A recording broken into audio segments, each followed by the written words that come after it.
Aé, moleque. E foi, papai? Aé, moleque. Você fica falando aí pra todo mundo aí que eu sou meu pai desnaturado, tá ligado, mano? Aí trouxe pro seu brinquedo, aé, Dom. Só pra calar tua boca, moleque forgado do inferno. Brinquedo? Cadê, papai? Cadê? Tá aqui, ó, dentro da sacola aqui, moleque. Não vai me rasgar a sacola que eu uso pra carregar latinha na rua, mano. Beleza, mano. Deixa eu abrir isso aqui.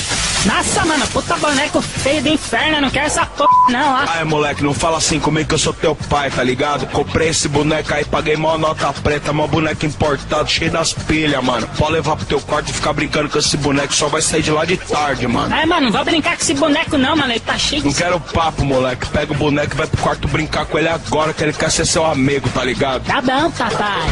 Dá licença, mano. Brincar com essa porra de boneco não, mano. Nossa, mano. Tá cheio de cicatriz na cara, mano. Esses olhos todo furado, todo careca, cabeça queimada, mano. Essas roupas listradas. Vai pro inferno. Boneco do capeta. Eu vou jogar essa porra na parede, ó. Oi, eu sou seu amiguinho. Quer brincar comigo? Brincar o cacete, mano. Brincar com você, o boneco branquelo dos infernos. Parece o baterista do Metallica, mano. Oi, eu sou seu amiguinho. Quer brincar comigo? Aí, boneco do inferno, se eu não calar essa boca, eu pego a borracha da máquina de lavada e o meu pai te enche de porrada, mano. Porrada? Ah, seu moleque vagabundo! Tire suas mãos sujas de mim! Ah! Nossa, mano, o boneco encarnou o capeta, velho. Moleque do inferno! Eu quero a sua alma! Give-me the kuda para morrer! Nossa, mano, o boneco tá doido, mano, ele vai me matar, mano.